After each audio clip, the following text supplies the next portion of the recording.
Remember the term quiet quitting became real popular in 2022, right in the middle of the pandemic. It was actually a term that was coined by a career coach, former corporate recruiter, a guy named Brian Creeley out of Nashville. Talk about how a career coach can really make an impact out there in the world. But he coined this term in an article, and then just a lot of other publications started picking up this term, and then you start hearing about it on the news, and it just seemed like a day couldn't go by that, when you'd bring up your homepage on the internet, there was some article or something about quiet quitting, and it was articles on what companies can do to improve employee satisfaction, and other articles on how quiet quitting was hurting employees. But it was all really about how employees were starting to do the bare minimum of their job description. I think they were recognizing that there was more to life than spending 10 or 12 hours in the office. And again, this was probably the result of the pandemic. That was a few years ago, and you don't really hear much about it anymore from either side of the fence. It really didn't go very far. I'll tell you what now is the new term out there, and you may be hearing about this for the first time. I can pretty much assure you this term's going to become quite popular as well, and it's called silent firing.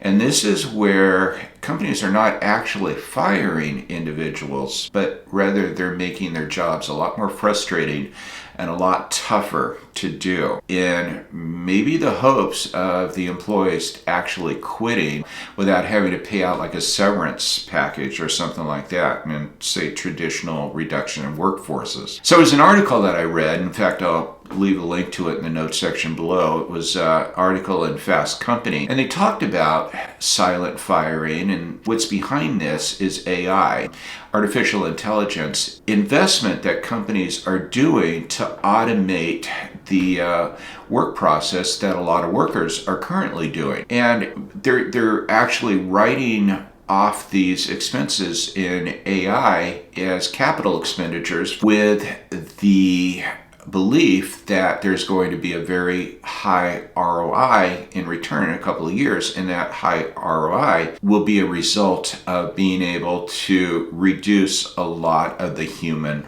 workforce, replacing it with automation. And so this article actually gives one example of Amazon. The article talks about how Amazon has recently required many of their employees to come back into the office 5 days a week. And 90% of these employees have reported that they're not happy with this decision, and another 73% have outright said, they're thinking about quitting their jobs. Well, they quit their jobs. Is Amazon going to be able to replace them with automation? I don't know.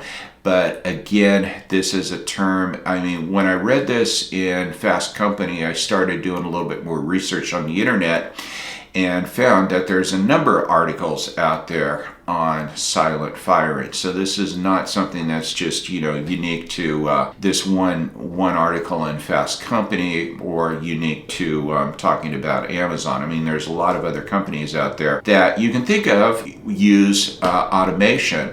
Tesla comes to mind with that. So how is this going to affect workers right now? Well, I think you have several different options. If you're in a company that you believe where your job can be easily automated, and you see your company investing in AI, well, you've got one option is just do nothing. If you live through the frustration, live through the toughness, and see what happens. Another option is to quit. And that's what I think a lot of companies are hoping for, that are going through this silent firing, is hoping that our employees quit.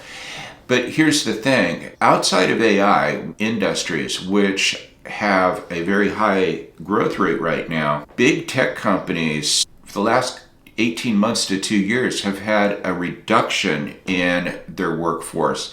And a lot of these people, even after 18 months, are still unemployed. So you're really kind of taking a chance if you want to, quit and go into another tech company out there. Third option is, and I think this is probably one of the best options, because I'm always talking about being a continuous learner, is either making sure your skills are up to date in AI, big data, machine learning.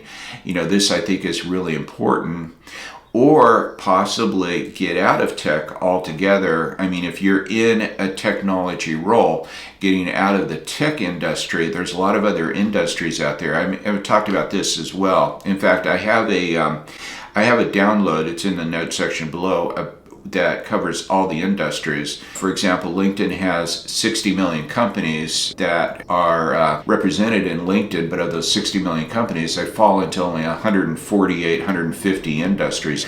And just about every industry has tech roles. I mean, you can go into an industry like law, you can go into an industry finance, you can go into an industry commercial real estate, that's what I was in. And all of these different industries, they do have tech positions out there that probably will not be as affected by automation as some of the other, what I would say, big tech companies. So you got that option. Again, there's a lot of online training available to individuals that wasn't out there before. LinkedIn Learning, Udemy, Coursera, so you might want to look in that. And then the final thing is you could always retire, like what I did. So anyway, I just wanted to touch base with you about this. It was something I read. I thought it was important to get out there. If you haven't done so already, make sure that you subscribe to this channel, hit the bell notification as I do upload new videos every Tuesday. Thanks for stopping by, and I look forward to seeing you next week. Take care.